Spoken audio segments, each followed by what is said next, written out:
পালঙ্কি কক্সবাজারের most famous কতগুলো রেস্টুরেন্টের মধ্যে অন্যতম একটি রেস্টুরেন্ট হচ্ছে পালঙ্কি। আর এখানে খাবার খেতে হলে অবশ্যই আপনাকে মেন কক্সবাজার থেকে মেরিন ড্রাইভ হয়ে ইনানি বিচে আসতে হবে। আর বাইরের এমবিয়েন্সটা ঢাকা শহরের অন্যান্য রেস্টুরেন্টের মতো অতটা ডেকোরেটেড বা ফটোজেনিক না, কিন্তু ভেতরের এমবিয়েন্সটা আপনাকে হতাশ করবে না। এক পাশে সমুদ্র আর এক পাশে রেস্টুরেন্ট দেখে যদি ভেবে থাকেন সমুদ্রের হাওয়া খেতে খেতে দুপুরের লাঞ্চটা কমপ্লিট করে ফেলবেন, তাহলে সে ঘুরে বালি। কারণ জুন মাসের প্রচণ্ড গরমে সমুদ্রের হাওয়াটাও থাকে গরম, আর এই গরম বাতাসে বসে বাইরে লাঞ্চ করাটা একেবারেই ইম্পসিবল। সেই জন্য আমরা ভেতরে টেবিল বুক করে এসে বাইরে ওয়েট করতেছিলাম, কারণ এখানে ছিল প্রচণ্ড ভিড়।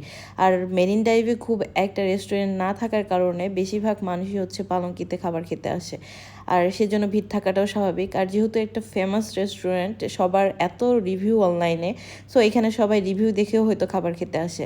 তো আমরা যে টাইমটা বাইরে ওয়েট করতেছিলাম সেই সময়ের মধ্যে হচ্ছে আমরা মেনু কার্ডটা দেখে আমাদের কী খাবার অর্ডার করব সেটা সিলেক্ট করে নিই। যেহেতু আমরা 11 জন মানুষ, এক একজনের ওপিনিয়ন এক এক রকম, আবার এক এক রকম খাবার অর্ডার করা হবে, সেজন্য আমরা ভেতরে বসে টাইম নষ্ট করার চাইতে বাইরে বসে ওই টাইমটা আমরা হচ্ছে মেনু সিলেক্ট করে ফেলি এবং ভেতরে এসেই খাবার অর্ডার করে ফেলছিলাম। আর সব থেকে ইন্টারেস্টিং যেটা লাগছে সেটা হচ্ছে ওদের এই প্লেটটা, কাঁসার প্লেট। এটা আমি ছোটোবেলায় দেখতাম, ভাইয়াও হচ্ছে খুব ইন্টারেস্ট নিয়ে বলতেছিল যে এদের এই প্লেটটাই আমার সব থেকে বেশি ভালো লাগে, কারণ ছোটোবেলার কথা মনে পড়ে যায়। আর তোমার আমি এই খাবার অর্ডার করে ওয়েট করতে করতে একটা ভিডিও নিচ্ছিলাম এইখানে।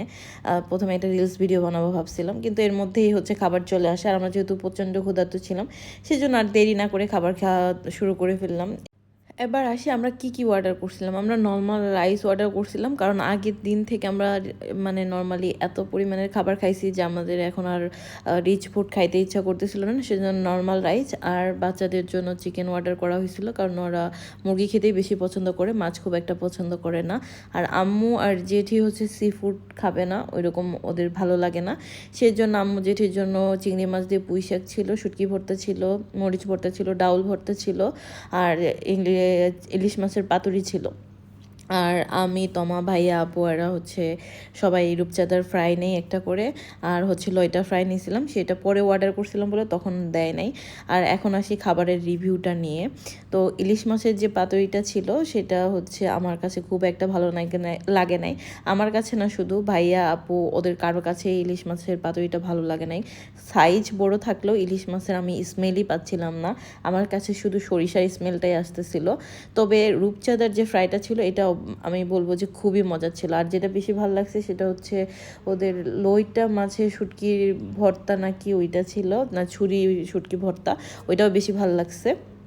তবে চিংড়ি দিয়ে যে শাক ওইটাও খুব একটা ভালো লাগে না, ঝোল একদম পাতলা ছিল।